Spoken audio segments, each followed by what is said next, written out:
5 of the FIM Motocross World Championship, the MXGP of Trentino, was an epic one. MX2 race 1, it was Paul Jonas who grabbed the first foxhole shot.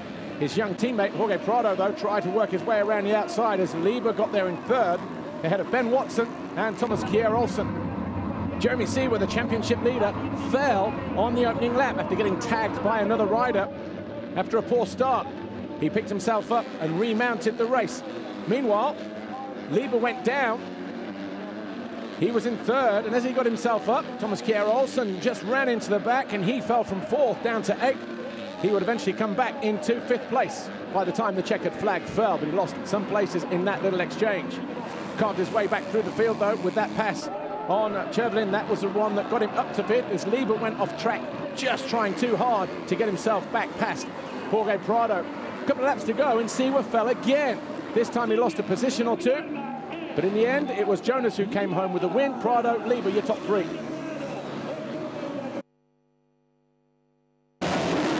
MXGP race 1, and it was Tony Cairoli with a foxhole shot. Behind him, Arnold Tonas has 3 or 4 riders, including David Philippots, went down at turn 1. Geiser quickly found his way into the lead with a pass over on the far side of the circuit, but Cairoli was able to find his way back past into the lead after a mistake from Geiser on the next uphill, allowed the KTM rider through.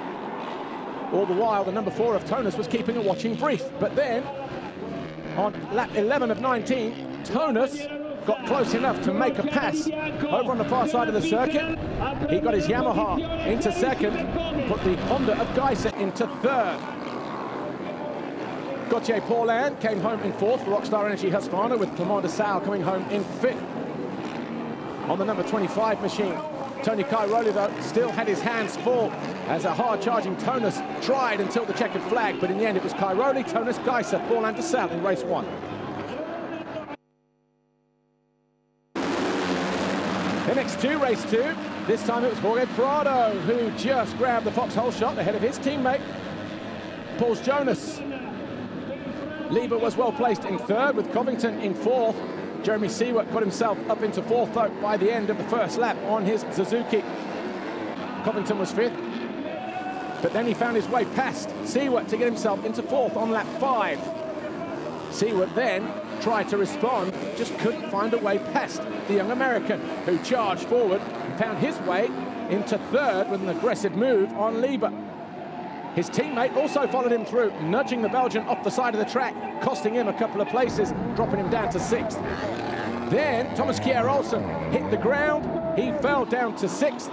That's where he would finish. On the final lap, Jonas tried to make a pass on his teammate to go 2nd, but it wasn't enough. And in the end, Prado came home to win the race, and with it take his first ever Grand Prix victory in MX2. Jonas was 2nd, Covington was 3rd, Seewer 4th, Lieber 5th. The overall Grand Prix, though, belonged to Prado, with Jonas sharing the points, Lieber 3rd overall. The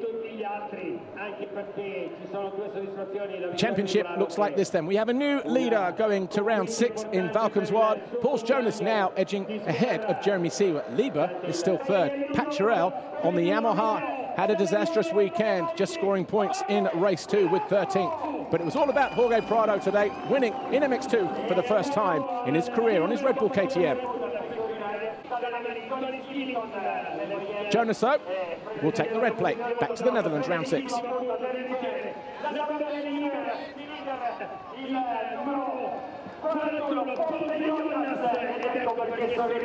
Second moto, I knew the start was very important, and got a whole shot and then make a big gap. Then with some lappers, they catch me. So, you know, it was interesting moto, emotional at the end. So, you know, really happy to have my first win over here. MXGP race 2 was an absolute epic. Tim Geiser charged his way down the inside of Cairoli, pushing the Italian wide to grab the foxhole shot. Then Cairoli spun up in turn 2, and that cost him. He crossed the line 22nd, and he had a fight on his hands to not disappoint the Italian fans. Geiser led from his teammate Bobryshev at the head of the field, with Hurlings getting a good start in 3rd. But Cairoli then hit 4th. He found his way past Tonas, then Paulin, and then Clément de Saux to get himself up into 4th, and by then the Italian realised he still had an opportunity to win the Grand Prix. He passed his teammate Jeffrey Hurlings, that tied the Grand Prix overall with Geiser, but this pass on Bobashev secured Cairoli the overall Grand Prix victory. Geiser couldn't do any more than he'd already done. He came home to win the moto, but it wasn't enough. Cairoli, with that second place finish, took his 79th Grand Prix victory. It's his third win here at Trentino, and it was an absolute classic performance from Cairoli. He also gains 2 points in a championship chase to Geiser, which means he is now just 18 points behind the HRC rider. Tonas on the podium for the first time on the Wilvo Yamaha in 2017. He was second here in MX2 in 2014.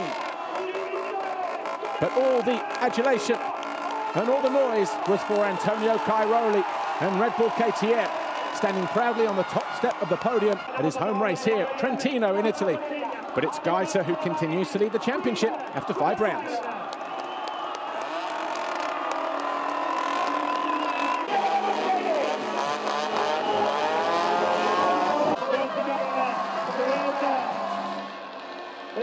I work very hard, you know, because I was very angry about that, you know, because I know my home GP, I wanna be on the top, on the podium at least.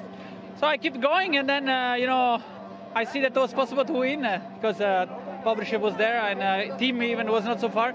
So I did my best to pass, and I made some special pass on a track like this. It is very difficult, but you know, I'm really happy, and thanks to all the fans here to support me and all my sponsors.